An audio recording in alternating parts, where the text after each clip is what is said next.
दिल के तार। अरे यार जल्दी गाड़ी रोकना। क्या हुआ अब? अरे क्या हुआ होगा? वही इसका फ़ोटोग्राफ़ी का कीड़ा। देख तू मेरी फ़ोटोग्राफ़ी के बारे में कुछ मत बोल, हाँ। और फिर ज़रा देख क्या हसीन नज़ारा है। तुम लोगों को आना है तो आओ, वरना मैं चला कुछ अच्छी पिक्चर्स क्लिक करने। हाँ हाँ ठीक है, लेकिन जल्दी आना, हम यहीं इंतज़ार करेंगे, ओके। वो गाड़ी से उतरकर अपने कैमरा उस वादी के नज़ारों को कैद करने में मशगूल हो गया। बहुत ही सुहावना मौसम था उस वक्त मनाली में। हल्की हल्की बर्फ़बारी भी शुरू हो चुकी थी। वो अपने काम में इतना खोया हुआ था कि उसे अब पता ही ना चला कि वो कब गाड़ी से दूर निकल आया। तभी तस्वीर लेते हुए अचानक उसे वो दिखाई पड़ी। वो रोड के दूसरी तरफ खड़ी थी, खाई की ओर चेहरा किए। यूं एक लड़की का इस तरह खड़े होना कोई अनोखी बात नहीं थी, लेकिन फिर भी वो अपना ध्यान उस पर से हटा नहीं पाया और ना ही वो हिल रही थी। और ऐसा लग रहा था कि कोई सख्ती से उसे वहाँ खड़े रहने की सज़ा दे गया हो। वो अपने ख्यालों में इतनी गुम थी कि उसे पता ही ना चला कि कब उसकी बगल वाले पेड़ ने उखड़ना शुरू कर दिया और फिर अचानक से किसी ने उसका हाथ पकड़कर अपनी तरफ खींच लिया।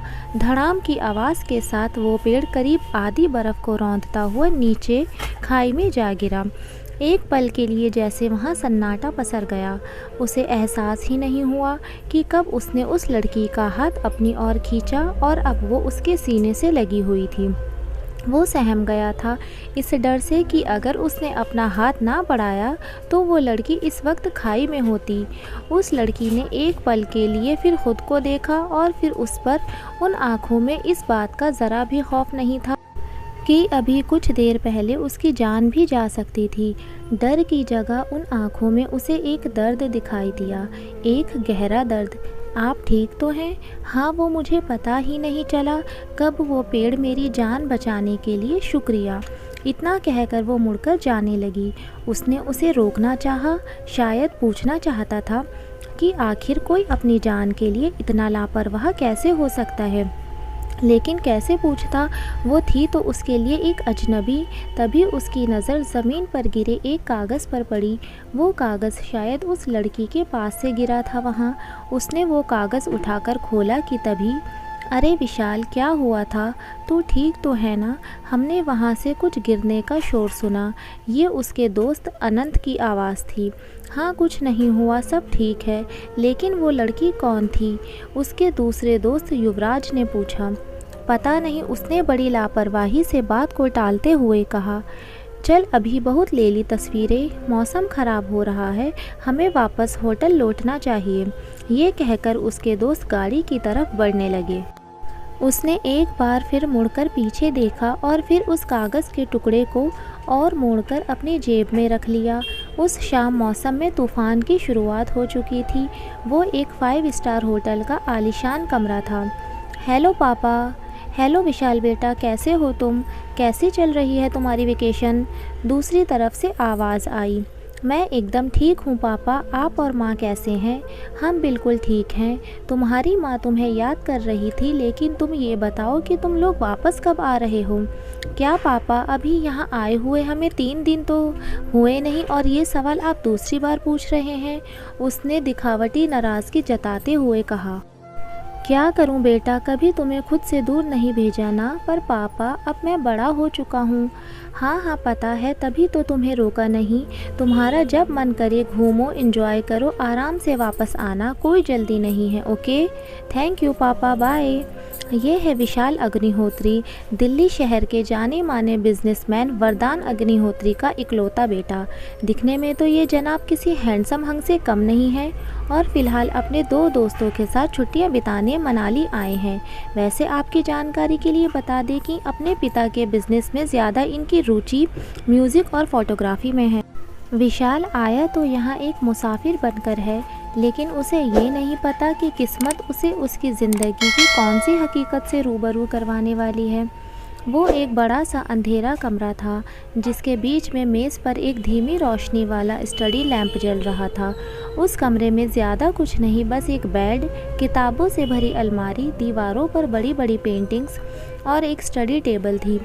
जिस पर वो चुपचाप बैठी अपने ख्यालों में गुम थी। काले घने बाल, गहरी भूरी आंखें, एक सुंदर लेकिन उदास और खामोश चेहरा। यही दिन था, वो मनहूस शाम। काश कि ये दिन उसकी ज़िंदगी में कभी आया ही ना होता। काश कि वो उसे कभी खुद से दूर होने ही नहीं देती। काश कि वो उसे बचा पाती। ये सोचते सोचते उसकी आंखों में उदासी की जगह आंसुओं ने ले ली। अरे यार विशाल, तूने अंकल को बोल दिया ना कि अभी हम कुछ दिन और यहाँ रहने वाले हैं। हाँ, मेरी बात हो गई है उनसे। उन्होंने कहा है कि जब तक हमारा मन करे हम यहाँ रह सकते हैं। बढ़िया, तो अब हम लोगों को सोना चाहिए। नहीं यार, तुम लोग सो जाओ, मैं अभी अपने आज के पिक्चर्स का कलेक्शन चेक करूँगा। ठीक है, जैसी तेरी मर्ज़ी। चल यूवी, गुड नाइट। अनंत और युवराज के कमरे से जाने के बाद विशाल ने अपना कैमरा उठाया और बेड पर आराम से पसरकर क्लिक की हुई तस्वीरें देखने लगा। तस्वीरों को स्वैप करते हुए उसके सामने उस लड़की की तस्वीर आ पहुंची। घने काले लंबे बाल और ब्लैक कलर का ओवरकोट जो उसने ब्लू कलर की जीन्स के साथ डाला हुआ था। इससे ज़्यादा उस तस्वीर में और कुछ नहीं था उससे जुड़ा। तभी अचानक एक ख्याल उसके दिमाग में कौंधा और उसने फटाफट उठकर अलमारी से अपनी जैकेट निकाली जो सुबह उसने पहनी थी और फिर उसकी जेब में कुछ ढूंढने लगा और आखिर वो मिल गया, वो कागज़ का टुकड़ा जो सुबह उस ट्रैजिक गर्ल के पास से गिरा था। उसने वो कागज़ खोलकर देखा। उस पर एक बहुत ही प्यारी शायरी जैसी कविता लिखी हुई थी। जो तेरा साया किसी जिस्म से सहम जाए तो मुझे याद रखना। जो तेरी नींद आधी रात में ही उड़ जाए तो मुझे याद रखना। जो तेरे हालात कभी तेरी समझ में ना आए तो मुझे याद रखना। जो भीड़ में भी तेरी तन्हाई तुझे सताए तो मुझे याद करना। जो तेरी रूह का परिंदा आसमां में भी छटपटाए तो मुझे याद करना। जो तेरी ख्वाहिशों का चिराग कभी डगमगाए तो मुझे याद करना। जो तेरी अपनी परछाई भी तुझे अधूरा छोड़ जाए तो मुझे याद करना। मैं तो हूँ तेरे आसपास, बेशक ये तुझे नज़र न आए, पर फिर भी कभी अगर मेरी कमी तुझे रुलाए तो बस तू मुझे याद करना, मुझे याद करना। मायरा मायरा। उसे अचानक ऐसा लगा जैसे किसी ने उसे पुकारा हो। उसने नज़र उठाकर इधर उधर देखा, कमरे में कोई नहीं था। क्या ये उसकी आवाज़ थी? नहीं, ये नहीं हो सकता, वो तो जा चुका था हमेशा के लिए। लेकिन ये एहसास ऐसा क्यों लग रहा था कि वो यहीं आसपास है? उसने सोचते हुए खिड़की के पास जाकर देखा। वहाँ बस मीलों दूर तक फैला हुआ अंधेरा था और तेज़ चलती हवा जो कि उस तूफ़ान से कम ही लग रही थी जो उसकी ज़िंदगी में आया था। तभी किसी ने उसके कंधे पर हाथ रखा। और कितना कोसोगी खुद को, 2 साल हो गए हैं उसे गए हुए और तुम आज भी उस दिन से आगे नहीं बढ़ पाई हो। कब तकलीफ़ दोगी खुद को? भूल जाओ बेटी सब। ये उसकी नानी थी जो उसके दिल और ज़िंदगी के हालात से बखूबी वाकिफ़ थी। हाँ नानी माँ, मैं मर भी जाऊँ तो भी ख़ुद को इस इल्ज़ाम से रिहा नहीं कर सकती कि जो भी कुछ हुआ वो सिर्फ़ और सिर्फ मेरा दोष था। मैं ज़िम्मेवार हूँ उस अनहोनी के लिए जिसने मेरी ज़िंदगी तबाह की है। उसने अपने आंसुओं पर मुश्किल से काबू पाते हुए कहा। नहीं मायरा, ऐसा नहीं है, कुछ भी नहीं हुआ, वो भगवान की मर्ज़ी थी। कैसी मर्ज़ी नानी माँ? बचपन में मेरे माँ पापा मुझसे छीन लिए और जब ज़िंदगी में किसी को अपना माना तो मेरा प्यार भी मुझसे छीन लिया। ये कैसी मर्ज़ी है भगवान की? और अगर यही उसकी मर्ज़ी है तो फिर उसने ये रिश्ते मुझे दिए ही क्यों? क्यों मुझे सपने देखने पर मजबूर किया? क्यों उसे मेरी ज़िंदगी में भेजा? और ये कहते कहते वो फूट फूट कर रो पड़ी। नहीं मेरे बच्चे, भगवान इतना कठोर नहीं है। ज़रूर उसने तेरी ज़िंदगी के लिए भी कुछ अच्छा सोचा होगा। अरे तू तो मेरी बहादुर बेटी है, तू ऐसे हार नहीं मान सकती, नानी ने कहा, जबकि वो भी जानती थी कि मायरा के घावों पर इस तरह की बातें कोई असर नहीं करने वाली थी। अगले दिन सुबह विशाल अपने दोस्तों के साथ घूमने निकल गया। सारा दिन पहाड़ों की सैर में वक्त का कुछ पता ही ना चला। वापस आते आते तीनों थक चुके थे। तभी रास्ते में अनंत ने गाड़ी रोकी। अरे यार वो देख, कैफ़े चल, वहाँ चल के थोड़ी थकान उतारे, वैसे भी होटल कुछ दूर ही रह गया है। ठीक है लेकिन ज़्यादा देर नहीं, विशाल ने बोला। हाँ ठीक है। तीनों उतरकर कैफ़े सीज़न की ओर चल पड़े। ये उसी रास्ते पर था जहाँ कल विशाल को वो लड़की दिखाई दी थी। तीनों जाकर एक टेबल पर बैठ गए। जी सर कहिए आपको क्या चाहिए? पहाड़ी सा दिखने वाला एक वेटर उनके पास आकर बोला। 3 कॉफ़ी युवराज ने ऑर्डर दिया। विशाल इधर उधर नज़रें घुमाने लगा। वो लड़की से बना एक विंटेज लुक वाला छोटा मगर खूबसूरत सा कैफ़े था, जिसके पिछली तरफ बड़े आराम से बर्फीले पहाड़ों को देखने का लुत्फ़ उठाया जा सकता था। वो ये सब नोटिस कर रहा था कि तभी उसे पीछे की तरफ लास्ट टेबल पर बैठी हुई वो दिख गई। उसके दिल में अचानक से एक बिजली कौंधी। क्या ये सिर्फ एक इत्तेफाक है? कल ही तो नहीं है। वैसे भी ये एक छोटा शहर है और यहाँ कैफ़े ही कितने हैं, ये एक इत्तेफाक ही है। उसने मन ही मन सोचा। ओए तू किधर गुम हो गया? अनंत ने उसके सामने चुटकी बजाई। कुछ नहीं, मैं अभी आया, बस 2 मिनट कहकर विशाल टेबल से उठ गया। ओ हेलो, किधर चले? युवराज ने आवाज़ लगाई। छोड़, जाने दे उसे, आ जाएगा। अनंत ने उसे रोका। विशाल सीधे उस कैफ़े के मालिक के पास गया, जो एक 70 साल का बुज़ुर्ग व्यक्ति थे। नमस्ते काका, कैसे हैं? उसने बोला। नमस्ते बेटा, तुम कौन? उस व्यक्ति ने कांपती आवाज़ में पूछा। अरे बस इधर घूमने आए थे। अच्छा काका, आप उस लड़की को जानते हो? वो लास्ट टेबल वाली? विशाल ने बिना वक्त गवाए उस लड़की की तरफ इशारा करके पूछा। वो बिटिया, वो तो सालों से यहाँ रोज़ आती है, कुछ बोलती नहीं, बस चुपचाप उस खिड़की के पास बैठकर कुछ लिखती रहती है। मगर तुम ये सब क्यों पूछ रहे हो? कुछ नहीं, बस उसकी शक्ल मेरी एक दोस्त से मिलती है ना, इसीलिए पूछा, विशाल ने बहाना बनाते हुए कहा। अच्छा ठीक है काका, थैंक्स, वो वहाँ से खिसकता हुआ बोला। हे हाय, कैसी हो? उसने लास्ट वाली टेबल पर जाकर बोला। वो अभी भी कुछ लिख रही थी। उसने सिर उठाकर देखा। पहचाना? हम कल मिले थे। पेड़, मैंने तुम्हारी जान। इससे पहले कि वो पूरी बात करता, वो बोल पड़ी। मैंने कल उसके लिए आपको शुक्रिया बोल दिया था, और अगर वो कम था तो अगेन थैंक्स वेरी मच, उसने बोला। अरे नहीं नहीं, थैंक्स वैंक्स की बात नहीं है, मैं तो आपको ये वापस करने आया था। विशाल ने वो कागज़ का टुकड़ा उसकी ओर बढ़ाते हुए कहा, जो उसे कल गिरा हुआ मिला था। ये आपको कहाँ से मिला? उसने हैरानी से पूछा।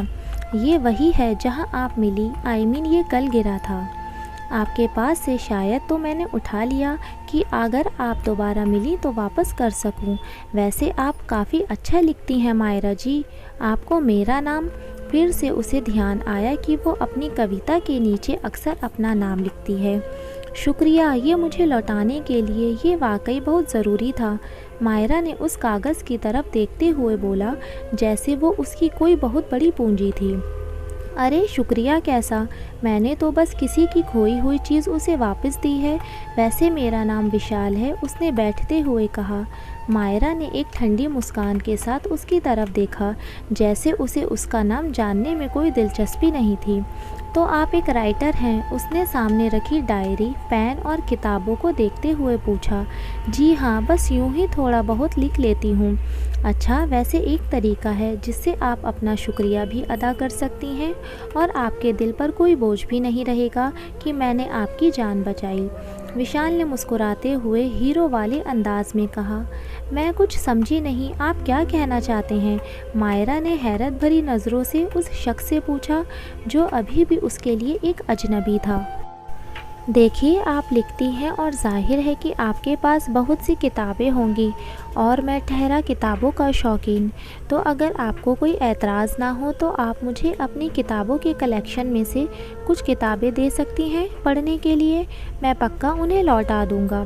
हाँ लेकिन मायरा को समझ ही नहीं आ रहा था वो क्या बोले। अरे इसमें सोचना क्या, आप मुझे रोज़ एक किताब दे दिया कीजिए और मैं उसे पढ़कर अगले ही दिन लौटा दूँगा। आप वैसे भी रोज़ यहाँ आती हैं ना, मेरा मतलब है हम रोज़ यहीं मिल लिया करेंगे। विशाल ने बहुत ही चालाकी से बात बदलते हुए कहा, ताकि मायरा को इसकी भनक ना लगे कि उसे कैफ़े के मालिक ने बताया है कि वो रोज़ यहाँ आती है। ठीक है, फ़िलहाल आप इसे ले जाइए। मायरा ने थोड़ा सोचते हुए एक किताब उसकी ओर बढ़ाते हुए कहा। ओके तो ठीक है, कल इसी वक्त फिर मिलेंगे यहीं, विशाल ने कहा। मायरा ने एक फीकी मुस्कान के साथ हाँ में सर हिला दिया।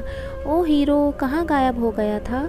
गाड़ी के पास इंतज़ार करते हुए उसके दोस्तों ने पूछा।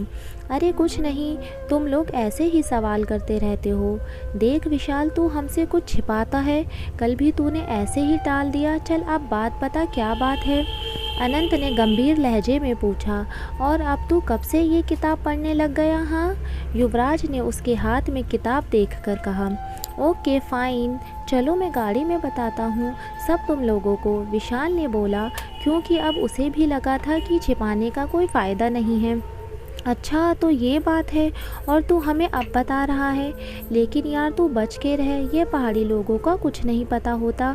मैंने तो सुना है ये लोग जादू टोना भी जानते हैं, युवराज ने कहा तो दोनों ज़ोर से हंसने लगे। क्या युवी, तू भी ना? नहीं यार, वो ऐसी नहीं है। इनफैक्ट मुझे ये लगा कि उसे लोगों से ज़्यादा मिलना या बात करना पसंद नहीं है। मैं गया तो सिर्फ उसे वो कागज़ का टुकड़ा वापस करने था, लेकिन उससे मिलके मुझे ऐसा लगा जैसे ना जाने कितने वक्त से मैं उससे बात करना चाहता था, विशाल ने कहा। वेल अगर ऐसा है तो कैरी ऑन ब्रो, अनंत ने उसकी तरफ देखकर हंसते हुए कहा। क्या हुआ, तुम कुछ परेशान लग रही हो? नानी ने कमरे में आकर मायरा से पूछा। कुछ नहीं नानी माँ, बस ऐसे ही। अच्छा अब मुझे भी नहीं बताओगी? ऐसा नहीं है, एक आप ही तो हैं जो मुझे समझती हैं। और मायरा ने उन्हें सब कुछ बता दिया जो उसके साथ इन दिनों में हुआ था। अरे फिर क्या हुआ? किताबें ही तो मांगी हैं पढ़ने के लिए, इसमें इतना सोचने वाली कौन सी बात है? नानी ने मुस्कुराते हुए कहा। पर नानी माँ, आप जानती हैं मुझे किसी से मिलना अच्छा नहीं लगता, और फिर यूँ रोज़ रोज़, मैं तो उसे जानती तक नहीं। नहीं जानती तो जान जाओगी, हर इंसान बुरा नहीं होता। मायरा, मुझे लगता है तुम्हें बिना जाने उसके बारे में सही या गलत राय नहीं बनानी चाहिए। ठीक है, अगर आप कहती हैं तो मान लेती हूँ, मायरा ने कहा, किसी भाव के कहा। अगले दिन विशाल कैफ़े पहुँचा तो उसने देखा कि मायरा वहीं उसी टेबल पर बैठी अपनी डायरी लिख रही है। उसे देखते ही उसके चेहरे पर मुस्कान फैल गई। हाय, आने में देर तो नहीं की ना मैंने? नहीं नहीं, ऐसा कुछ नहीं है, बैठिए, मायरा ने एक ठंडा सा जवाब दिया। सो आज आप कौन सी किताब लेकर आई हैं मेरे लिए? और ये रही आपकी कल वाली किताब, मैंने पूरी रात जाग कर पढ़ा इसे, काफ़ी अच्छी कहानी है। जी, लेकिन आपको अगली किताब देने से पहले मेरी एक शर्त है। कैसी शर्त?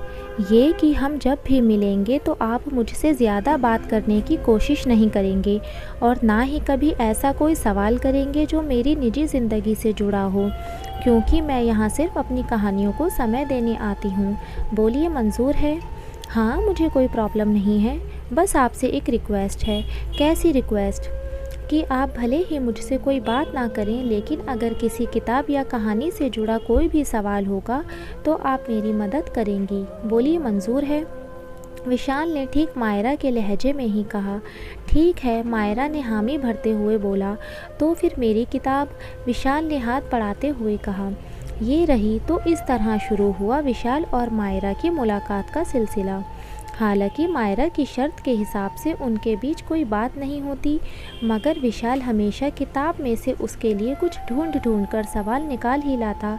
यूँ कह लीजिए कि मायरा से बात करने का ये उसका नया तरीका था, जिसे वो मना नहीं कर सकती थी, और वो भी कुछ उनके सवालों का बिना कुछ कहे जवाब दे देती थी। कुछ दिन यूं ही बीत गए, और फिर एक दिन विशाल को ऐसे ही बाज़ार में घूमते हुए मायरा दिखाई दी। उसने देखा कि कुछ टूरिस्ट लड़के उसे परेशान कर रहे हैं। अरे मायरा, तुम यहाँ हो? मैं तुम्हें कब से पूरी मार्केट में ढूंढ रहा हूँ। देर हो गई है, चलो घर चलते हैं, विशाल ने मायरा का हाथ पकड़कर चलते हुए कहा। ये देखकर वो सभी साइड हट गए। बात को समझते हुए मायरा भी चुपचाप उसके साथ चल दी। वो मायरा इससे पहले कुछ बोलती, विशाल बोला, थैंक्स नहीं कहने की ज़रूरत है। अच्छा, अब मुझे भी नहीं बताओगी? ऐसा नहीं है, एक आप ही तो हो जो मुझे समझती हो। और मायरा ने उन्हें सब बता दिया जो कुछ इन दिनों उसके साथ हुआ। अरे फिर क्या हुआ? किताबें ही तो मांगी हैं पढ़ने के लिए, इसमें इतना सोचने वाली कौन सी बात है? नानी ने मुस्कुराते हुए कहा। पर नानी माँ आप जानती हैं मुझे किसी से मिलना अच्छा नहीं लगता, और फिर यूँ रोज़ रोज़ तो मैं उसे जानती तक भी नहीं। अब ये तो मुझे भी नहीं मालूम कि जब आप मुसीबत में होती हैं तो मैं वहाँ कैसे आ जाता हूँ। विशाल ने अपने दोनों हाथ उठाते हुए मासूमियत भरे लहजे में कहा, जिसे सुनकर मायरा अचानक से हंस पड़ी। उसे इस तरह हंसते हुए विशाल ने पहली बार देखा था, और मायरा खुद बहुत सालों बाद इस तरह से हंसी थी। अब तो वाकई में आपके एहसानों तले दब चुकी हूँ, मायरा ने हंसते हुए कहा, लेकिन आप अभी के अभी ये एहसान उतार सकती हैं। विशाल ने कहा, अच्छा वो कैसे? क्या है कि घर का खाना खाए हुए बहुत दिन हो गए हैं, तो अगर आप अपने हाथों का बना कुछ खिला सकें तो अच्छा। ठीक है, तो फिर घर चलिए, मेरी नानी माँ बहुत ही टेस्टी खाना बनाती हैं। मायरा ने कुछ सोचते हुए मुस्कुराकर कहा, तो क्या आज से हम दोस्त बन सकते हैं?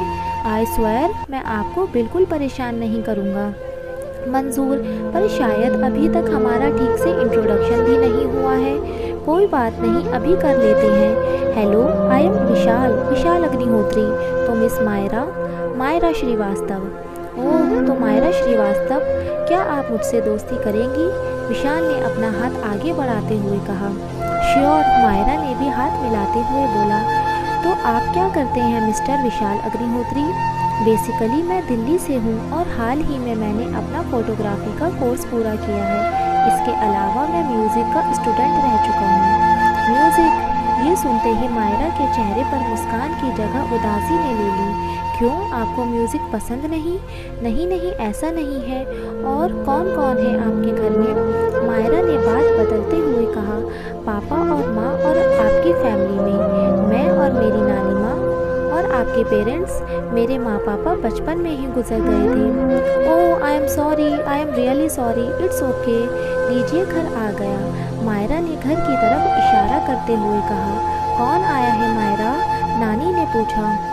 नानी माँ, ये विशाल है, मैंने बताया था ना। अच्छा अच्छा, वही जिसे किताबें पढ़ने का शौक़ है। नानी ने विशाल की तरफ देखकर उसे छेड़ते हुए कहा। नमस्ते नानी, खुश रहो, पर मुझे समझ नहीं आ रहा ये लड़की तुम्हें घर तक कैसे ले आई? इसे तो तुमसे बात करना भी पसंद नहीं। नानी ने हंसते हुए कहा। ओफो नानी माँ, ये सब मैं आपको बाद में बता दूंगी, अभी आप खाने के लिए कुछ अच्छा सा बना दीजिए। मायरा ने बात काटते हुए कहा। अच्छा ठीक है, तुम लोग बैठो, मैं आती हूँ। विशाल के जाने के बाद मायरा अपने कमरे में गई और उसने अपने बेड के नीचे से एक बॉक्स बाहर निकाला। उस बॉक्स में एक खूबसूरत गिटार था। उसने उस गिटार को निकाला और प्यार से सहलाने लगी। उसे भी तो म्यूज़िक से कितना प्यार था। ये गिटार वो उसे किसी के जन्मदिन पर गिफ्ट करना चाहती थी, मगर ज़िंदगी ने तो उसे इतना मौका ही नहीं दिया, उससे पहले ही उसे छीन लिया। ये सब याद करके उसकी आंखों से आंसू गिरने लगे। और उस दिन के बाद से मायरा और विशाल में दोस्ती हो गई। विशाल रोज़ मिलने पर भी उससे पहले की तरह ही सवाल करता, लेकिन फ़र्क ये था कि अब उसके सवाल मायरा को परेशान नहीं करते थे। इस तरह विशाल को मनाली में करीब 20 दिन से ज़्यादा हो गए थे। एक दिन रोज़ की तरह ही वो दोनों कैफ़े में आमने सामने बैठे थे। मायरा अपने किसी नई कहानी का क्लाइमैक्स लिख रही थी और विशाल चुपचाप किताब पढ़ रहा था, या फिर ये कहें कि नज़रें बचाकर मायरा को देखने के लिए ये एक बहाना था उसका।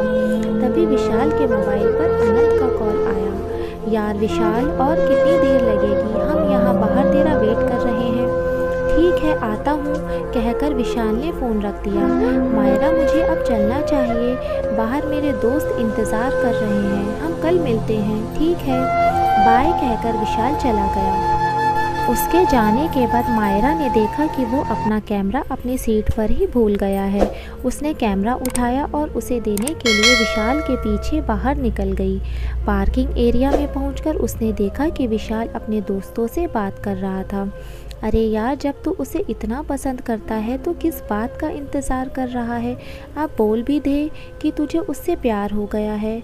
आई एम 100% श्योर कि वो तुझे मना नहीं करेगी। अनंत ने उसे समझाते हुए कहा। नहीं यार, मुझे लगता है कि अभी जल्दी होगा। तू बेकार में इतना सोच रहा है, अभी नहीं तो कभी नहीं। और फिर देख, खुद को इतने हैंडसम लड़के को कौन लड़की मना करेगी? युवराज ने आंख दबाते हुए कहा।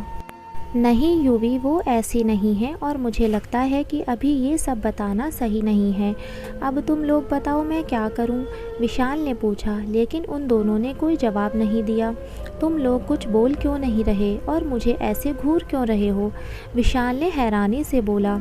यूवी ने उसे इशारे से पीछे की ओर मुड़ने को कहा। जैसे ही विशाल ने पीछे मुड़कर देखा तो ठीक माहिरा उसके पीछे खड़ी थी और उसका चेहरा गुस्से से लाल था। विशाल ये देखकर घबरा गया। मायरा, मेरी बात सुनो। चुप, एकदम चुप, मायरा ने गुस्से में कहा। तुम मेरे बारे में ऐसा सोच भी कैसे सकते हो? मैंने तुम्हें अपना दोस्त समझा और तुम मुझसे ये उम्मीद कर रहे हो? देखो विशाल, मैं एक बात तुम्हें अच्छी तरह से बता देना चाहती हूँ कि मेरी ज़िंदगी में प्यार के लिए कोई जगह नहीं है और तुम अपने दिमाग में ये बात अच्छी तरह से बिठा लो। और दूसरी बात कि आज के बाद मैं तुमसे नहीं मिलना चाहती कभी भी, और तुम भी ऐसी कोई कोशिश मत करना। इसे हमारी आखिरी मुलाकात समझो। इतना कहकर मायरा विशाल के हाथ में कैमरा देकर गुस्से में चली गई। मायरा, मायरा, मेरी बात तो सुनो। विशाल ने उसे आवाज़ लगाई लेकिन उसने नहीं सुना। तकरीबन 10 दिन बीत जाने के बाद विशाल और मायरा के बीच बातचीत हुई। हालांकि शुरू में 1-2 दिन विशाल ने उससे बात करने की कोशिश की लेकिन वो कोई जवाब नहीं देती थी। कैफ़े में भी विशाल को देखकर वो वहाँ से चली जाती थी और फिर उसने वहाँ आना ही बंद कर दिया। लेकिन विशाल वहाँ रोज़ जाता था मायरा के इंतज़ार में। और फिर एक दिन रात के 9 बजे उसके मोबाइल पर एक कॉल आया। हेलो विशाल बेटा, मैं मायरा की नानी बोल रही हूँ। दूसरी तरफ से आवाज़ आई, जी नानी बोलिए, इतनी रात को आपने कॉल किया, सब ठीक तो है ना? विशाल ने थोड़ा घबराहट से पूछा। नहीं बेटा, वो मायरा कहीं चली गई है। मेरा मतलब है कि वो सुबह से कहीं गई है और अब तक घर नहीं लौटी। नानी की आवाज़ में चिंता साफ दिख रही थी। अभी तक घर नहीं आई, कहाँ गई होगी वो? आपने उसे फ़ोन किया था? लेकिन वो अपना फ़ोन घर पर ही छोड़ कर गई है। ऐसे कैसे वो कहीं जा सकती है? कुछ हुआ था क्या? वो किसी बात से परेशान थी? दरअसल बेटा, आज उसका जन्मदिन है और वो कई सालों से अपना जन्मदिन नहीं मनाती है। हमेशा वो अकेले ही कहीं चली जाती है ताकि कोई उसे जन्मदिन की बधाई ना दे। लेकिन शाम होते ही लौट आती है, मगर वो अब तक नहीं आई, तो मुझे लगा कि मुझे तुम्हें बताना चाहिए। आपने बहुत अच्छा किया नानी, आप चिंता मत कीजिए, मैं मायरा को ढूंढ कर लाता हूँ। आप बिल्कुल भी स्ट्रेस मत लीजिए, मैं उसे लेकर सीधे आपके पास ही आऊँगा। थैंक्स बेटे। ओके नानी, अब मैं रखता हूँ। और फिर विशाल बिना अपने दोस्तों को बताए गाड़ी लेकर मायरा को ढूंढने निकल गया। उसे समझ नहीं आ रहा था कि वो इस वक्त कहाँ गई होगी। उसने उन सभी रास्तों पर देखा जहाँ पर वे मिले थे या जहाँ मायरा के होने की संभावना थी, लेकिन कुछ उसे पता नहीं चला। इतने में ही 1 घंटे से ज़्यादा बीत चुका था। फिर अचानक से उसे याद आया कि इस वक्त टूरिस्ट के ज़्यादा आने से कैफ़े करीब 12 बजे तक खुले रहते हैं। ओह गॉड, मैं ये कैसे भूल गया सबसे इम्पॉर्टेंट जगह। उसने फटाफट कैफ़े की तरफ गाड़ी घुमाई। जब वो कैफ़े के नज़दीक पहुंचा तो बाहर लोगों की भीड़ लगी हुई थी। उसे कुछ समझ नहीं आया। उसने वहीं गाड़ी पार्क की ओर उतरकर तेज़ कदमों से कैफ़े की ओर बढ़ने लगा। नज़दीक पहुंचने पर उसे एक तेज़ झटका लगा। पूरे कैफ़े में आग की लपटों से घिरा हुआ था और लोग चिल्ला रहे थे। एक पल के लिए विशाल को कुछ समझ में नहीं आया। फिर उसने जल्दी से भीड़ में जाकर मायरा को तलाश करना शुरू किया, लेकिन उसे वो कहीं नहीं दिखी। अचानक उसने कैफ़े के मालिक को देखा जो सदमे और दुख से रो रहा था। उसने जल्दी से उसके पास जाकर पूछा, ये सब कैसे हुआ काका? ये आग? पता नहीं बेटा, अचानक से कैसे ये सब, उसने बड़ी मुश्किल से कहा। अच्छा काका, क्या मायरा यहाँ आई थी? वो लड़की जो लास्ट वाली टेबल पर बैठती है, उसे देखा है आपने?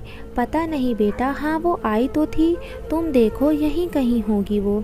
विशाल ने उनसे ज़्यादा कुछ पूछना सही नहीं समझा, पर वो मायरा को सब जगह देख चुका था। वो भीड़ में कहीं नहीं थी। उसे कुछ समझ नहीं आ रहा था। तभी उसकी नज़र कैफ़े के पिछले भाग में लगे कांच के शीशे पर पड़ी। उसने जल्दी से वहां पहुंचकर अंदर झांका। उसने देखा कि मायरा वहीं टेबल के पास नीचे बेहोश पड़ी है। उसने जल्दी से चारों तरफ अंदर जाने का रास्ता ढूंढना शुरू किया। पीछे भीड़ में से लोग उसे वापस आने के लिए बुला रहे थे, लेकिन उसके सर पर तो जैसे जुनून सवार था। किसी तरह बहुत कोशिशों के बाद वो कैफ़े के दरवाजे से अंदर पहुंचने में कामयाब हो गया, लेकिन अभी भी मायरा उससे दूर थी। उसने एक अधजली चेयर को उठाया और उससे आग से बचते हुए वो किसी तरह उसके पास पहुंचा। मायरा उठो, उसने मायरा का चेहरा थपथपाते हुए कहा, लेकिन लगता था वो धुएं से पूरी तरह बेहोश हो चुकी थी। विशाल ने तुरंत एक टेबल कवर में उसको लपेटा और जैसे ही उसे उठाने लगा उसे मायरा की डायरी दिखी जो फर्श पर पड़ी थी। उसने जल्दी से उसे उठाया और मायरा को गोद में लेकर बाहर आ गया। प्लीज़ कोई डॉक्टर को बुलाइए, उसने चिल्लाकर कहा। वो उसे गाड़ी की तरफ ले गया। तभी फायर ब्रिगेड और एम्बुलेंस भी आ गई। 2 लोग डॉक्टर को लेकर जल्दी से मायरा और विशाल के पास आए। डॉक्टर ने मायरा का चेकअप किया। घबराने वाली कोई बात नहीं है, बस धुएं से सांस अटक गई थी, इसीलिए बेहोश आई है। अच्छा हुआ जो आप इन्हें वक्त रहते निकाल लाए, मैंने इंजेक्शन दे दिया है, ये थोड़ी देर में होश में आ जाएगी, आप इनका ख्याल रखिए। जी डॉक्टर, थैंक्स, विशाल ने बोला। उसने मायरा की तरफ देखा। आज तो वो बुरी तरह डर गया था कि अगर मायरा को सच में कुछ हो जाता, तो इस ख्याल से उसकी आंखों में आंसू आ गए। विशाल उसे लेकर तुरंत घर आ गया। उसे बेहोश देखकर नानी घबरा गई। ये सब क्या हुआ है विशाल? मायरा ऐसे बेहोश क्यों है? मैं सब बताता हूँ नानी, विशाल ने मायरा को बेड पर लेटाते हुए कहा। वो और नानी कमरे से बाहर आ गए और विशाल ने कैफ़े में जो भी हुआ वो नानी को बता दिया। अब बाकी के सवाल आप मायरा से पूछिएगा। मैं किस मुंह से तुम्हारा शुक्रिया करूं बेटा, तुमने आज मेरे जीने की इकलौते सहारे को बचाया है। मैं हमेशा तुम्हारी एहसानमंद रहूंगी। ये तो गलत बात है नानी, वो क्या सिर्फ आपकी ही सब कुछ है? वो मेरी भी दोस्त है। तो अब आप रोना बंद कीजिए, अब वो बिल्कुल ठीक है। वो टेबल पर बैठी रोए जा रही थी। आज उसके आंसू रुकने का नाम ही नहीं ले रहे थे। उसने खिड़की से बाहर देखकर अपना ध्यान बांटने की कोशिश की और तभी एक आवाज़ उसे सुनाई दी, मायरा। और उसने मुड़कर देखा तो वो उसके सामने खड़ा था, वैसे ही मुस्कान के साथ जैसे वो हर दिन उससे मिलता था। एक पल के लिए उसे अपनी आंखों पर विश्वास नहीं हुआ। उसने उसे छूने के लिए जैसे ही हाथ बढ़ाया वो उससे दूर जाने लगा और तभी एकाएक अंधेरा छाने लगा और लोगों में अफरा तफरी मच गई। और जब उसने चारों तरफ नज़र दौड़ाई तो देखा आग लगी हुई थी। उसे कुछ समझ नहीं आ रहा था। उसने उठने की कोशिश की लेकिन उसे लगा कि कोई उसका दम घोट रहा है। उसने हाथ बढ़ाकर उसे आवाज़ लगानी चाहिए लेकिन तभी वो गायब हो गया। नहीं, वो एकदम डर से चिल्लाई और जाग गई। आवाज़ सुनकर विशाल और नानी दौड़कर उसके कमरे में आए। मायरा, क्या हुआ मेरी बच्ची, तुम ठीक हो? कहकर नानी ने उसे गले लगा लिया। वो कुछ नहीं बोल रही थी, बस रोए जा रही थी। फिर अचानक उसकी नज़र वहाँ खड़े विशाल पर पड़ी और उसने नानी की तरफ सवालिया नज़र से देखा। जब तू इतनी देर तक नहीं थी घर पर तो मैंने इसे फ़ोन किया था और तुझे आग से भी इसी ने बचाया है, नानी ने बताया। मायरा ने विशाल की तरफ इस नज़र से देखा जैसे ये सब उसका कसूर था। अच्छा, अब तुम लोग बात करो, मैं कुछ खाने के लिए लाती हूँ। मायरा को भूख लगी होगी ना? मायरा नानी की तरफ देखकर मुस्कुरा दी। उसके जाने के बाद मायरा ने विशाल की ओर देखा। देखो, थैंक्स तो तुम बोलना भी मत और इस बार मुझसे कोई हमदर्दी की उम्मीद मत रखना। क्या समझती हो तुम अपने आप को? कौन सी दुनिया में खोई रहती हो कि अपने ऊपर आने वाली मुसीबत का ध्यान नहीं रहता? तुम्हें पता है नानी कितना घबरा गई थी तुम्हें इस हालत में देखकर। और अगर तुम्हें कुछ हो जाता, मेरा क्या? विशाल गुस्से में बोलते बोलते अचानक से रुक गया। मैं जानती हूँ तुम मुझसे नाराज़ हो, लेकिन जो कुछ भी हुआ उसमें मेरी कोई गलती नहीं थी और इस दिन जो भी कुछ मैंने तुम्हें बोला वो गुस्से में बोला था। उसके लिए I am really sorry, Myra ने बड़ी मासूमियत से कहा। तभी नानी कमरे में खाना लेकर आई और केक लेकर आई। देखो मायरा, तुम अपना जन्मदिन नहीं मनाती, लेकिन फिर भी मैं हमेशा केक बनाती हूँ इस उम्मीद से कि कभी तो तुम इसे काटोगी, लेकिन आज मैं खुद चाहती हूँ कि अपने दोस्त के लिए तुम इसे काटो। उसने तुम्हारी जान बचाई है, इसके बदले तुम इतना तो कर सकती हो ना?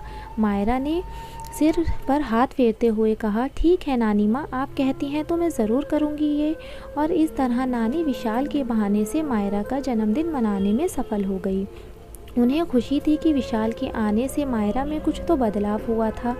विशाल बेटा, आज रात तुम यहीं रुक जाओ, सुबह चले जाना। अभी वक्त ज़्यादा हो गया है और मैं जानती हूँ कि तुम भी मेरी बात नहीं टालोगे। ठीक है नानी, चलो मैं तुम्हारा कमरा दिखाती हूँ। सुबह जब मायरा उठी तो उसे उसके दरवाजे पर एक कागज़ मिला जिसमें लिखा था कि पिछले दिनों जो भी कुछ हुआ उसे भूल जाओ और जो कुछ भी मैंने कहा उसके लिए मुझे माफ़ कर देना। मैं आज ही दिल्ली वापस जा रहा हूँ। ये पढ़कर मायरा के चेहरे पर उदासी छा गई। वो फिर से अकेली हो गई थी। विशाल चला गया। बिना बताए नानी ने चाय देते हुए पूछा, हाँ, हमेशा के लिए वो तो यहाँ घूमने आया था, उसे तो जाना ही था और अच्छा ही है कि मेरी मनहूस किस्मत से वो दूर चला गया। ये कहकर मायरा उठी और बाहर चली गई।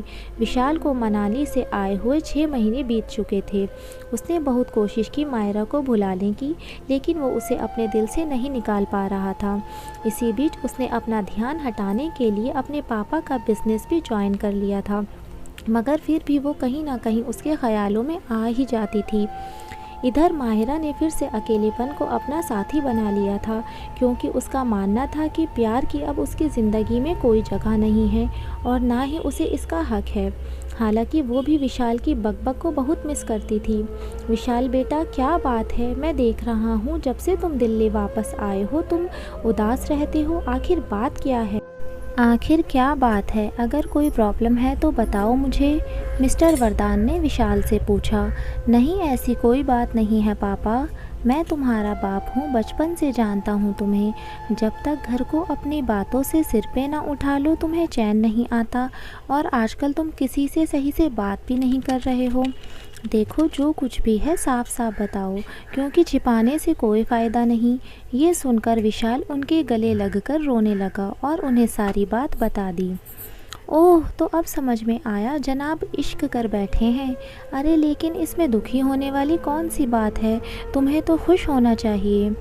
लेकिन पापा, वो मुझसे प्यार नहीं करती। इनफैक्ट वो तो ये सब कहती है कि वो अब किसी से प्यार नहीं कर सकती। अब आप ही बताइए, मैं ऐसे में कैसे खुश हो सकता हूँ? बात तो सही है, मगर बेटा उसके ऐसा कहने के पीछे कोई बड़ी वजह भी तो हो सकती है। क्या तुमने कभी उससे पूछा? नहीं, दरअसल उसने शर्त रखी थी कि मैं उसकी पर्सनल लाइफ से जुड़ा कोई सवाल ना करूं। मत करो, तुम एक काम करो, वापस मनाली जाओ और उससे अपने दिल की बात बोल डालो, और अगर वो ना करे तो उससे उसकी ना की वजह जानने की कोशिश करो। मुझे लगता है कि इतने सब होने के बाद वो तुम्हें ज़रूर बता देगी, और फिर क्या पता तुमसे दूर रहकर उसने अपना इरादा बदल लिया हो। तुम एक बार आगे कदम बढ़ाकर तो देखो, पापा ने उसे समझाया। थैंक्स डैड, आप दुनिया के सबसे अच्छे पापा हैं, उसने खुशी से कहा। अगले ही दिन विशाल मनाली जा पहुंचा। उसने होटल पहुंचकर मायरा को कॉल किया। हेलो मायरा, उसने हिचकिचाहट से कहा। विशाल, इतने दिनों बाद। विशाल की आवाज़ सुनकर वो खुश भी थी और हैरान भी। वो मायरा, मैं कहना चाहता था कि मैं तुमसे मिलना चाहता हूँ, बस एक बार, तो क्या तुम प्लीज़? हाँ ज़रूर, लेकिन तुम इस वक्त हो कहाँ? मैं यहीं मनाली में हूँ। मनाली? तुम यहाँ कब आए? आज ही, और अब मैं बस तुमसे एक बार मिलना चाहता हूँ। ठीक है, बताओ कहाँ मिलना है? पुरानी लेक के पास। आज शाम को मैं तुम्हारा इंतज़ार करूँगा। ठीक है। फ़ोन रखने के बाद विशाल को ऐसा लगा जैसे उसके दिल से कोई बोझ उतर गया हो, वरना अब तक तो उसे यही डर था कि मायरा उससे मिलना चाहेगी भी या नहीं। बहुत ही खूबसूरत नज़ारा था वहाँ का। सूरज लगभग डूब चुका था और हल्का हल्का छाया अंधेरा उस शाम को और भी रंगीन बना रहा था। उसने सब इंतज़ाम कर लिए थे, बस अब देर थी तो उसके आने की। वो इंतज़ार करने लगा। अचानक उसके पीछे से आवाज़ आई, विशाल। विशाल ने पीछे मुड़कर देखा। वो आज हल्के आसमानी चूड़ीदार सूट में बेहद खूबसूरत लग रही थी। हवा में लहराते वही घने काले बाल। विशाल को लगा जैसे वो एक बार फिर यहीं अपना दिल खो बैठेगा। कहाँ खो गए? मायरा ने उसके चेहरे के सामने हाथ हिलाते हुए कहा। कहीं नहीं, बस यूं ही। तुम्हें यहाँ देखकर बहुत अच्छा लग रहा है, मायरा ने उसके गले लगते हुए कहा। वो दोनों इस तरह शायद पहली बार मिल रहे थे। उम्मीद तो मुझे भी नहीं थी कि मैं यहाँ आऊँगा, विशाल ने बोला, पर आ गए ना। हाँ, किस्मत हमें खींच ही लाती है, तुम बैठो ना, उसने उसे चेयर ऑफ़र करते हुए कहा। थैंक्स, वैसे पूछ सकती हूँ कि तुमने इतने इंतज़ाम किस खुशी में? अरे नहीं, अब तुमसे मिलने से बढ़कर और क्या हो सकता है, तुम मेरी इतनी ख़ास दोस्त हो। हाँ ये तो है, लेकिन तुम उस दिन बिना बताए चले गए, इसके लिए मैं तुमसे नाराज़ हूँ। हाँ मैं मानता हूँ मुझे ऐसा नहीं करना चाहिए था, मुझे माफ़ कर दो। तो क्या प्लान है आगे का? प्लान कुछ नहीं, बस तुम्हारे साथ वक्त बिताना है और तुम्हें कुछ बताना है। अच्छा तो जल्दी से बताओ, समझ नहीं आ रहा तुमसे कैसे कहूँ। अरे इतना क्यों सोच रहे हो, बोलो भी। ओके मायरा, मैं जो तुमसे कहने जा रहा हूँ प्लीज़ उसे ध्यान से सुनना और समझने की कोशिश करना। मैं तुमसे बहुत प्यार करता हूँ, बेहद प्यार, और इस बात का एहसास मुझे तब हुआ जब मैं तुमसे दूर हुआ। हालांकि मैं शुरू से ही तुम्हें पसंद करता था, तुम्हारी सादगी, तुम्हारी शायरी, तुम्हारी बातें। उस दिन जब तुमने कहा कि तुम किसी से प्यार नहीं कर सकती, तो मैंने फ़ैसला किया कि मैं अब कभी तुम्हें इस बात का एहसास नहीं होने दूँगा। इसीलिए मैं तुम्हें बिना बताए चला गया। लेकिन घर जाकर भी तुम मेरे जहन से एक पल के लिए भी दूर नहीं हुई। मैं जहाँ भी सोचता सिर्फ तुम होती थी, जहाँ भी देखता तुम होती थी। मैंने लाख कोशिश की तुम्हें बुलाने की, लेकिन मैं नाकाम रहा, और बहुत हिम्मत करने के बाद मैं तुमसे यहाँ मिलने आ गया हूँ। मैं नहीं जानता कि तुम मेरे बारे में क्या सोचती हो, मगर मैं जो भी कह रहा हूँ दिल से कह रहा हूँ, और ये बात सब सच है। अब तुम्हारा जो भी फैसला होगा वो मुझे मंजूर होगा। एक पल के लिए दोनों शांत हो गए, फिर मायरा ने अपनी खामोशी तोड़ी। विशाल, मैं तुम्हारे इस एहसास की इज़्ज़त करती हूँ, क्योंकि मैं अब जानती हूँ कि तुम कितने अच्छे इंसान हो। तुमने इतनी बार बिना किसी रिश्ते के मेरी जान बचाई है, और तुम जैसा दोस्त किस्मत वालों को मिलता है। मैंने तुम्हारे आगे शर्त रखी थी कि तुम कभी मेरी ज़िंदगी से जुड़ा कोई सवाल नहीं पूछोगे, क्योंकि तब मुझे लगा था कि तुम भी और लड़कों की तरह सिर्फ टाइम पास करने आए हो। लेकिन अब मैं जानती हूँ कि तुम एक खूबसूरत दिल वाले हो, तो मुझे लगता है कि अब मुझे तुम्हें अपने इनकार की वजह बता देनी चाहिए। कैसी वजह? मायरा मुस्कुरा दी। विहान था उसका नाम, कॉलेज का सबसे पॉपुलर और हैंडसम दिखने वाला लड़का। वो म्यूज़िक का स्टूडेंट था और मैंने लिटरेचर में एडमिशन लिया था। ये बात आज से 5 साल पहले की है, जब मैंने दिल्ली के कॉलेज में ग्रेजुएशन के लिए कदम रखा था। वो मुझसे 1 साल सीनियर था। जितना अच्छा वो दिखने में था, उतना ही म्यूज़िक में भी। संगीत उसका पैशन था। कॉलेज की तकरीबन सारी लड़कियां उस पर फ़िदा थीं। एक दिन किसी ने क्लास में आकर बताया कि सभी स्टूडेंट्स को हॉल में बुलाया गया है एक ज़रूरी मीटिंग के लिए।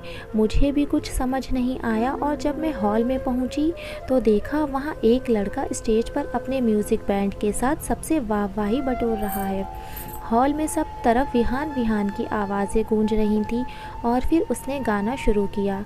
हालांकि उसकी आवाज़ बहुत ही सुरीली थी और कोई भी उस पर वाह वाह कर उठता, लेकिन मुझे उस भीड़ में खड़े रहने से ज़्यादा ज़रूरी अपना लेक्चर था।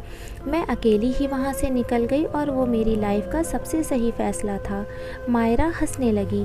फिर जब शाम को मैं हॉस्टल जा रही थी तो रास्ते में एक गाड़ी आकर रुकी और आवाज़ आई, ओह मैडम, गाना अच्छा नहीं लगा तो बता देती, यूँ बीच में छोड़कर बेइज्जती तो मत करती आप। मैंने देखा तो वो और कोई नहीं, विहान ही था। मैंने कोई जवाब नहीं दिया और आगे चल दी। वो गाड़ी से उतरकर पीछे आ गया। अरे, उस 2000 स्टूडेंट्स की भीड़ में से अकेली आप मेरी परफॉर्मेंस छोड़कर गईं। अब ये तो बता दीजिए क्या कमी थी गाने में? देखिए मिस्टर विहान, सब मुझे विहान के नाम से जानते हैं, उसने मेरी बात काट कर कहा।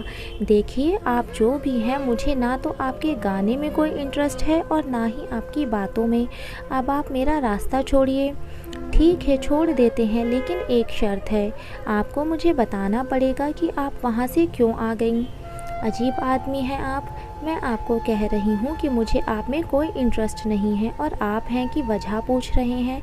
तो सुनिए, मैंने यहाँ एडमिशन अपनी पढ़ाई के लिए लिया है, किसी की परफॉर्मेंस देखने के लिए नहीं। अरे आप तो गुस्सा कर गई। मैंने तो सिर्फ इसलिए पूछा था ताकि मैं अपनी गलती को सुधार सकूं। मैंने उसे घूर कर देखा। अच्छा ठीक है, आप मत सुनिए मेरा गाना, पर इतना तो बता सकती हैं कि आप किस स्ट्रीम की स्टूडेंट हैं। मुझे आपसे बात करने में कोई दिलचस्पी नहीं है और बेहतर होगा कि आप यहाँ से जाएं, क्योंकि चलते चलते हम काफ़ी दूर निकल गए थे। ठीक है, अगर आप बात नहीं करना चाहती तो मैं चला जाता हूँ, मगर याद रखिएगा एक दिन आप भी मेरा गाना ज़रूर पसंद करेंगी। बाय। इसके जाने के बाद मुझे बहुत गुस्सा आया। अगले दिन सुबह जैसे ही मैं कॉलेज में दाखिल हुई तो कुछ सीनियर लड़कों ने मुझ पर कुछ तरह तरह के कमेंट करने शुरू कर दिए। उनमें से कई ने मेरी रैगिंग करने की बात भी की, लेकिन फिर कुछ देर बाद ही वो सभी मेरे पीछे से मुड़कर वापस चले गए। जब मैंने सामने देखा तो विहान खड़ा था। मुझे लगा कि शायद ये कोई इत्तेफाक होगा, मगर बाद में मुझे पता चला कि कॉलेज के सभी लड़के विहान से डरते हैं, क्योंकि वो कोई भी गलत हरकत बर्दाश्त नहीं कर सकता। ये सुनने के बाद मेरे दिल में उसके लिए कहीं ना कहीं रिस्पेक्ट की जगह बन गई थी। अब वो मुझे उतना बुरा नहीं लगता था जितना पहले दिन लगा था। दरअसल वो बुरा था ही नहीं, बस मैंने ही समझने में गलती कर दी थी। लेकिन मैं ये नहीं जानती थी कि उसके दिल में भी मेरे लिए एक ख़ास जगह बन चुकी थी, क्योंकि मेरे ख़्याल से तो उसके लिए कॉलेज में तमाम खूबसूरत लड़कियां मौजूद थीं। और फिर एक दिन मेरे कुछ शरारती दोस्तों को मेरे साथ एक प्रैंक करने की सूझी। हालांकि उन्होंने अपनी पूरी तैयारी की थी, लेकिन उन्हें नहीं मालूम था कि ये प्रैंक इतना सीरियस हो जाएगा। उन्होंने मेरी आंखों पर पट्टी बांधी और बोला कि वो मुझे कुछ दिखाना चाहते हैं। मैंने भी कुछ नहीं कहा और इस तरह वो मुझे कॉलेज के टेरेस पर ले गए और मुझे दीवार पर खड़ा कर दिया। उन्हें लगा था कि जब मैं ये देखूंगी तो डर जाऊंगी, मगर इससे पहले वो लोग कुछ करते, मैं अपने पैर आगे टेरेस से नीचे बढ़ा दिए। व्हाट? विशाल ने चौंकते हुए कहा। हाँ, लेकिन मैं नीचे नहीं गिरी। जैसे ही मैंने अपनी आंखों से पट्टी उतारी तो देखा कि विहान ने मुझे गोद में उठा रखा है। जब मुझे सारा मामला समझ आया तो मैं खुद को इस तरह देखकर हड़बड़ाहट में नीचे उतर गई। इतने में मेरे सब दोस्त भी नीचे आ गए। पूरा कॉलेज इकट्ठा हो चुका था और इसके बाद विहान ने जो क्लास लगाई उन सब की, वो देखने लायक था। उसे यूं उन सब को डांटते हुए देख मुझे यूं लगा जैसे कोई मेरा अपना मेरे लिए लड़ रहा हो। बचपन से मेरे साथ कोई नहीं था जो इस तरह मेरे लिए रिएक्ट करता, सिवाय मेरी नानी के। और आप मैडम, उसने मेरी तरफ देखते हुए बोला। दूर रहिए ऐसे बेवकूफ़ दोस्तों से, उसने गुस्से में बोला। तो मैंने चुपचाप सर हिला दिया। उस दिन के बाद वो हमेशा मुझे अपनी नज़र में रखता था। मैं कहीं छोटी सी मुसीबत में भी होती तो वह वहीं पहुंच जाता था और इस तरह हम दोनों अच्छे दोस्त बन गए। जब उसे पता चला था कि मुझे लिखने का शौक़ है, वो अपने लिखे हुए गाने सबसे पहले मुझे दिखाता और कहता कि मैं उन्हें चेक करूं कि वो सही हैं या उसमें बदलाव करने की ज़रूरत है। कभी कभी वो मुझे कॉलेज से हॉस्टल छोड़ने भी जाता था और मुझे भी उसकी ये फ़िक्र करनी अच्छी लगी थी। सबके लिए हम भले ही दोस्त थे, लेकिन हम दोनों ही एक दूसरे से मन ही मन में प्यार करने लगे थे। उसे मुझे सरप्राइज़ देना पसंद था। एक बार मेरे जन्मदिन पर उसने मुझे फुटबॉल ग्राउंड में बुलाया रात को। मुझे कुछ भी नहीं पता था कि उसने मुझे क्यों बुलाया है, और जैसे ही मैं वहां पहुंची उसने मुझे अपने दोस्तों के साथ वहां लाइट्स, केक और म्यूज़िक के साथ पहुंचकर चौंका दिया। मैं बहुत खुश थी और तभी उसने एक किताब मेरी ओर बढ़ाई और ये देखकर मेरी खुशी का ठिकाना ना रहा कि वो किताब मेरे नाम से पब्लिश हुई थी। उसने मुझे बताया कि किस तरह उसने मेरी शायरी वाली डायरी चुराकर बुक को पब्लिश करवा दिया, और तब उसने मुझसे वादा किया कि मैं कभी लिखना नहीं छोड़ूंगी। और इस तरह 1.5 साल बीत गया। मैं सेकंड ईयर में हो चुकी थी और वो फाइनल ईयर में। अब हम ज़्यादातर वक्त एक दूसरे के साथ बिताते थे। मैं नानी से हमेशा विहान की बातें करती थी और उससे नानी के बारे में।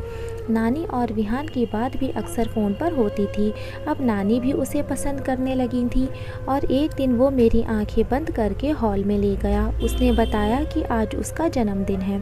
सभी स्टूडेंट्स उसका बर्थडे सेलिब्रेट करने के लिए वहाँ मौजूद थे और तभी उसने इन सब के सामने अपने घुटनों पर बैठकर मुझे प्रपोज़ कर दिया। मैं अपनी ज़िंदगी का हर साल अब से तुम्हारे साथ बिताना चाहता हूँ, क्या तुम मेरा साथ दोगी मायरा? और चारों तरफ से यस यस की आवाज़ें आने लगीं। मैं हैरान थी ये सब देखकर। मुझे अपनी आंखों पर यकीन नहीं हो रहा था कि ये सब क्या हो रहा है, एक सपना या फिर मैंने हाँ कर दी। उसने रिंग मेरी उंगली में पहना दी। वो दिन मेरी ज़िंदगी का सबसे खुशनुमा दिन था। उसके बाद से जैसे सब बदल गया। मैं कॉलेज में सबके लिए ख़ास बन गई। विहान सबका चहेता था और मैं उसकी पसंद। इसीलिए अगर किसी को कोई काम भी होता तो वो मुझसे सिफारिश के लिए आता। ये सोचकर मायरा हंसने लगी, लेकिन फिर एकाएक खामोश हो गई। फिर क्या हुआ मायरा? विशाल ने उत्सुकता से पूछा और मेरी खुशियों को नज़र लग गई। मेरी एक छोटी सी गलती मेरी ज़िंदगी भर का नासूर बन गई और उसकी आंखों में आंसू साफ झलक रहे थे। क्यों, ऐसा क्या हुआ था? उस शाम मेरी दोस्त राधिका ने अपने घर पर एक पार्टी रखी थी और उसने मुझे कहा कि मैं भी आऊं। उसके बहुत ज़ोर देने के बाद भी मैं चली गई। पार्टी में उसके और भी बहुत से फ्रेंड्स थे और उनमें से एक था अर्नब, जो विहान का बहुत अच्छा दोस्त था। वो एक बहुत अच्छा इंसान था और विहान की तरह ही मेरी बहुत इज्जत करता था। उस रात करीब पार्टी 1 बजे तक चली और फिर हम सब घर के लिए निकले। क्योंकि मैं हॉस्टलर थी और हॉस्टल राधिका के घर से काफ़ी दूर था, तो अर्नब ने मुझे हॉस्टल तक छोड़ने के लिए पूछा। इतनी रात को अकेले जाने से अच्छा मुझे उसके साथ आना सही लगा और मैंने हाँ कर दी। उसने रास्ते में मुझे बताया कि वो राधिका से बहुत प्यार करता है, लेकिन कभी उसे बोल नहीं पाया और इस मामले में मेरी मदद चाहता है। उसने बताया कि वो कल सुबह उसे प्रपोज़ करने वाला है और कहा कि अगर बात नहीं बनी तो मैं सिचुएशन को संभाल लूँ। और इन सब में मैं ये भूल गई कि मेरा फ़ोन पिछली शाम से बैटरी ना होने के कारण बंद पड़ा है और बस यही भूल हो गई थी मुझसे। हम लोग जैसे ही हॉस्टल के सामने पहुँचे, मैंने देखा कि विहान अपनी गाड़ी के साथ वहाँ खड़ा है। उसे यूँ इतनी रात देखकर मैं हैरान हो गई। मैंने उतरकर उसके पास गई और पूछा, विहान तुम इस वक्त यहाँ क्या कर रहे हो? कहाँ थी तुम और इस वक्त अर्नब के साथ कैसे? अरे वो मैं राधिका के घर पार्टी में थी और अर्नब बस मुझे ड्रॉप करने आया था। क्या हुआ विहान, सब ठीक है ना? अर्नब ने पूछा तो विहान ने उसे हाथ से जाने का इशारा किया। वो अपनी गाड़ी लेकर चला गया। तुम्हारा फ़ोन कहाँ है? उसने फिर से उसी सख्त लहजे में मुझसे पूछा। फ़ोन तो वो तो बैटरी ना होने के कारण ऑफ है, लेकिन बात क्या है विहान, तुम कुछ बताओ तो। बात थी, लेकिन अब कोई बात नहीं है। उसके चेहरे पे गुस्सा साफ झलक रहा था। मतलब ये कि मैं तुम्हें कल शाम से फ़ोन लगा रहा हूँ लेकिन नहीं लग रहा। जानती हो क्यों? क्योंकि मैं तुम्हें घर ले जाकर मॉम डैड से मिलवाना चाहता था, लेकिन तुम्हें तो कोई फ़िक्र ही नहीं। एक बार किसी के फ़ोन से मुझे बता भी सकती थी कि तुम राधिका के घर हो। कल शाम से यहीं तुम्हारा इंतज़ार कर रहा हूँ। उसका ये गुस्सा देखकर मैं डर गई। आई एम सॉरी, मैं भूल गई थी। रियली सॉरी विहान, प्लीज़ तुम ऐसे गुस्सा मत करो। ठीक है, मैं गुस्सा नहीं करूँगा, लेकिन अब मुझे तुमसे कोई बात नहीं करनी है। विहान, ये तुम क्या कह रहे हो? मैं विहान के उस तरह के बर्ताव से हैरान थी, क्योंकि शायद ये पहली बार हुआ था जब वो ऐसे बात कर रहा था। उसने गुस्से में मेरी कोई बात नहीं सुनी और वह वहाँ से चला गया। मुझे अंदर से बहुत बुरा लग रहा था, लेकिन मुझे विश्वास था कि सुबह तक सब ठीक हो जाएगा। इसीलिए मैं भी चुपचाप हॉस्टल चली गई। अगली सुबह जब मैं कॉलेज पहुंची तो मेरी नज़रें विहान को ढूंढ रही थी और तभी एकदम से अर्नब मेरे सामने गुलाब लेकर आ गया। ये सब क्या है अर्नब? मैंने इरिटेट होते हुए बोला। अरे यार, कल यूं ही बेवजह तुम्हारे और विहान के बीच अनबन हो गई। ये उसकी सॉल्यूशन है। तुम जाकर उसे ये गुलाब दे दो, फिर देखो वो कैसे 1 सेकंड में मान जाता है। मुझे नहीं लगता। अरे ट्रस्ट मी, उसका गुस्सा बहुत कम टाइम के लिए होता है। और फिर तुम उसे फिल्मी अंदाज में ये गुलाब देना। उसने अपने घुटनों पर बैठते हुए प्रपोज़ करने की एक्टिंग करते हुए कहा। और तभी मैंने देखा कि विहान हमें दूर से खड़ा गुस्से से देख रहा था। मुझे लगा कि बात और ना बिगड़ जाए, इसलिए मैं उसके पीछे भागी और इससे पहले मैं उसके पास पहुंचती वो गाड़ी लेकर कॉलेज से बाहर निकल गया। मेरी कुछ समझ में नहीं आ रहा था कि क्या करूं। फिर मैंने एक कागज़ पर कविता लिखी और उसके आने का इंतज़ार करने लगी। मुझे यकीन था कि जब मैं उसे ये दूंगी तो उसे पढ़कर वो अपना गुस्सा भूल जाएगा। मगर कहते कहते मायरा रुक गई। मगर क्या? मैं शाम तक उसका इंतज़ार करती रही लेकिन वो नहीं आया। उसका इंतज़ार करते करते 9 बज गए और गेट कीपर ने मुझसे कहा कि अब मैं जाऊं क्योंकि गेट बंद करना पड़ेगा। मैं वहां से हॉस्टल आ गई लेकिन ना ही उसका कोई फ़ोन आया ना ही कोई मैसेज। और तो और उसका फ़ोन भी बंद था। मैं अंदर ही अंदर घबरा गई। इंतज़ार करते करते रात के 2 बज गए। तभी मेरे फ़ोन पर एक अननोन नंबर से कॉल आया। वो फ़ोन सिटी हॉस्पिटल से था। फ़ोन करने वाले ने बताया कि उन्हें कार एक्सीडेंट में एक आदमी की लाश मिली है। कार का नंबर सुनकर मेरे होश उड़ गए। वो विहान की ही कार थी। मुझे लगा कि जैसे मेरी सारी दुनिया एक पल में ही तबाह हो गई। मुझे मेरे कानों पर विश्वास नहीं हो रहा था। मैंने जल्दी से वार्डन को सब बताया और हॉस्पिटल के लिए निकल गई। मैं जब हॉस्पिटल पहुंची तो वहां विहान के मॉम डैड पोस्टमार्टम रूम के बाहर बैठे थे। उन्हें देखकर मैं बुरी तरह डर गई। जब उसकी माँ ने मुझे देखा तो वो गुस्से से पागल हो गई। तुम ही हो ना वो जिसने मेरे बेटे को मुझसे छीना है? क्या चाहती थी तुम? क्या लेने आई हो? अब यह मर चुका है। वो सुना तुमने? मर चुका है वो। उनके ये शब्द सुनकर मैं सुन्न रह गई। मायरा की आंखों से आंसू लगातार बह रहे थे। वो बोलती रही। उनकी नज़र में उनके बेटे की मौत की जिम्मेदार थी और एक मायने में ये सच ही था। तुमने मेरे बेटे को मारा है। अब चली जाओ इससे पहले कि मैं कुछ कर बैठूं। आंटी प्लीज़ मुझे एक बार विहान को देख लेने दीजिए। Please aunty. मैं आपके सामने गिड़गिड़ाते हुए घुटनों में बैठ गई। खबरदार जो अब मेरे बेटे के नज़दीक भी आई। जीते जी उसे छोड़ा नहीं, अब मरने के बाद भी तू उसके पास जाए, ये मैं नहीं होने दूंगी। तुझे कोई हक नहीं है उसका चेहरा देखने का, और अगर तुझे ज़रा सा भी उससे प्यार था तो अभी के अभी यहाँ से चली जा। मुझे तेरी शक्ल भी नहीं देखनी। और मेरे लाख मिन्नतें करने के बाद भी वो नहीं मानी। मुझे विहान की लाश तक देखने को नहीं मिली। ये कहते हुए मायरा फूट फूट कर रोने लगी। विशाल ने उठकर उसे गले से लगा लिया। उसकी आंखें भी नम हो चुकी थीं। विहान की मौत के बाद मैं पूरी तरह टूट चुकी थी। मेरे दिल में हमेशा विहान की मौत का बोझ रहता था। मैं ना कॉलेज जाती थी और ना किसी से मिलती थी। नज़र से देखा जैसे ये सब मेरा कसूर था। अच्छा अब तुम लोग बात करो, मैं कुछ खाने के लिए लाती हूँ। मायरा को भूख लगी होगी है ना? मायरा नानी की तरफ देखकर मुस्कुरा दी। उसके जाने के बाद मायरा ने विशाल की ओर देखा। देखो थैंक्स तो तुम बोलना भी मत, और इस बार मुझसे कोई हमदर्दी की उम्मीद मत रखना। क्या समझती क्या हो तुम अपने आप को? कौन सी दुनिया में खोई रहती हो कि अपने ऊपर आने वाली मुसीबत का ध्यान नहीं रहता? तुम्हें पता है नानी कितना घबरा गई थी? तुम जानती हो कि अगर तुम आओगी तो कहीं ना कहीं उन्हें विहान बीच में दोबारा मिल जाएगा। प्लीज़ मायरा, अगर तुम सच में हमें अपना दोस्त मानती हो तो फिर से कॉलेज आना शुरू कर दो। मेरी समझ में कुछ नहीं आ रहा था, लेकिन पर अब उनके ज़ोर देने पर मैंने हाँ कर दी। मैं जब कॉलेज गई तो मैं ये देखकर हैरान थी कि सभी ने मुझे वैसे ही प्यार और इज़्ज़त दी जैसे वो विहान को देते थे। सब मेरा हर वक्त ख्याल रखते थे, और जब मैंने कॉलेज छोड़ा उस दिन सभी की आंखें नम थीं। और उसके बाद मैं वापस मनाली आ गई और यहीं एक कॉलेज में लिटरेचर पढ़ना शुरू कर दिया। हालांकि मैंने विहान को किए वादे को निभाया, कभी लिखना नहीं छोड़ा। वो कागज़ जो तुमने मुझे उस दिन वापस किया था उस पर वही कविता लिखी थी जो मैं उसे देना चाहती थी, लेकिन ज़िंदगी ने मुझे इतना मौका नहीं दिया, और तब से मैं हमेशा अपने साथ रखती हूँ उसे। इससे मुझे ऐसा लगता है कि वो हमेशा मेरे साथ है। कुछ पल के लिए वहाँ एक खामोशी ने जगह ले ली। अब मैं क्या कहूँ, तुम सच में बहुत मजबूत हो। इतने वक्त तक ये बोझ अपने दिल पर लेकर जीती रही और किसी से एक शब्द भी नहीं कहा।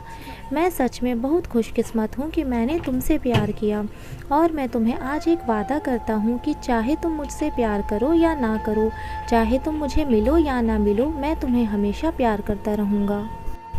वो तो ठीक है, लेकिन अब आगे क्या करना है? मायरा ने सवाल किया।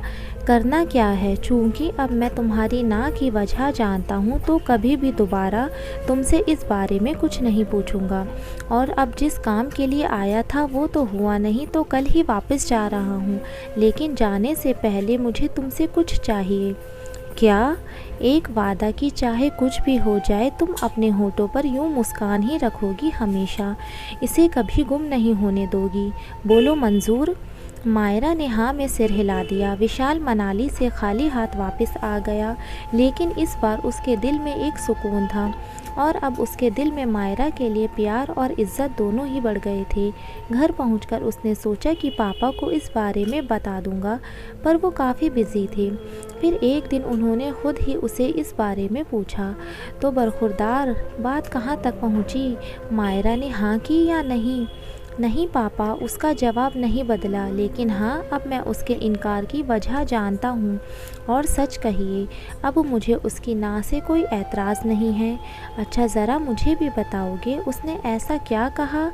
हम वादा करते हैं कि ये बात सिर्फ हम दोनों के बीच ही रहेगी। और फिर विशाल ने उन्हें सब कुछ बता दिया, जो कुछ मायरा के साथ हुआ। ये सब सुनकर मिस्टर वरदान किसी सोच में डूब गए। क्या हुआ पापा, आप कहाँ खो गए हो? कुछ नहीं बेटा। अच्छा, तुम्हारे पास उस लड़के विहान की कोई फ़ोटो या मायरा ने तुम्हें कभी दिखाई हो? हाँ, एक मिनट रुकिए, विशाल ने कुछ सोचकर कहा, क्योंकि उसे याद आया कि विहान की एक फ़ोटो मायरा की उस डायरी में थी जो उस आग वाले हादसे के दिन उसके साथ ही उसके सामान में आ गई थी। लेकिन मायरा को लगता था कि वो डायरी जल चुकी है। विशाल ने वो फ़ोटो लाकर अपने पापा को दिखाई। उसे देखते ही उन्हें एक बड़ा झटका लगा।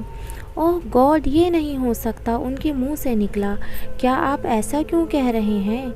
क्या नहीं हो सकता? बोलिए पापा, बताइए। और फिर उन्होंने जो बताया वो विशाल के लिए किसी सदमे से कम नहीं था। उसकी ज़िंदगी की इतनी बड़ी हकीकत जिससे वो इतने वक्त से अनजान था, आज उसके सामने खड़ी थी। और वो हकीकत कुछ ऐसे थी। आज से 2 साल पहले की बात है बेटा, जब डॉक्टरों ने कह दिया था कि तुम अब ऐसे दिल के साथ नहीं जी सकते जिसमें एक छेद है। उन्होंने कहा कि अब कोई रास्ता नहीं है सिवाय इसके कि कोई तुम्हें अपना दिल ट्रांसप्लांट के लिए दे दे। मैं और हमारे जानकार डॉक्टर्स ने बहुत कोशिश की, लेकिन ऐसा कोई नहीं मिला।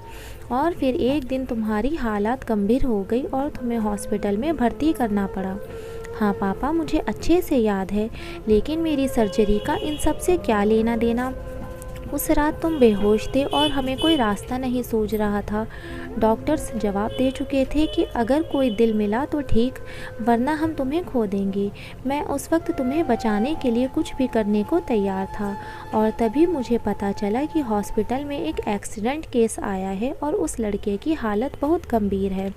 मैंने डॉक्टर से उसके बारे में पूछा तो उन्होंने बताया कि एक्सीडेंट बहुत बुरा था और उसके बचने के आसार कम हैं। उन्होंने बताया कि अब तक कोई भी उस लड़के के घर से नहीं आया है। मैं वहीं इंतज़ार करने लगा। थोड़ी देर में ही मालूम हुआ कि वो लड़का मर चुका है। डॉक्टर्स उसे लावारिस लाश समझकर ले जा ही रहे थे कि तभी मैंने उनसे गुजारिश की कि वो उसका हार्ट तुम्हें ट्रांसप्लांट कर दें। मेरे ज़ोर देने पर वो मान गए और उस लड़के का दिल सर्जरी से तुम्हारे अंदर ट्रांसप्लांट कर दिया गया। लेकिन बाद में मैंने देखा कि उसके माँ बाप भी आ गए थे। हालांकि मैंने और डॉक्टर्स ने उन्हें सब बता दिया था। उसके बाप ने कहा कि अब उनका बेटा तो रहा नहीं, कम से कम उसकी वजह से मेरा बेटा तो ज़िंदा है। और वो लड़का कोई और नहीं, विहान ही था। ये कहकर वो चुप हो गए। विहान? विशाल इस सोच को सुनकर दंग रह गया। जिस लड़के ने उसे दिल देकर उसकी जान बचाई और जिसे मायरा इतना प्यार करती थी, वो दोनों एक ही थे। उसके सीने में इस वक्त विहान का दिल धड़क रहा था। धीरे धीरे उसके सामने अब आने लगा, कैसे वो तब उससे पहली बार मिला और उसकी जान बचाई। कैसे जब वो उससे बात करने गया तो ऐसा लगा कि जैसे वो उसे बहुत पहले से जानता है। जब वो उसे देखता था उसे लगता था कि वो दोनों एक दूसरे से हमेशा से जुड़े थे। उसे मायरा की वो सब बातें याद आने लगीं जो उसने विहान के बारे में कही थी।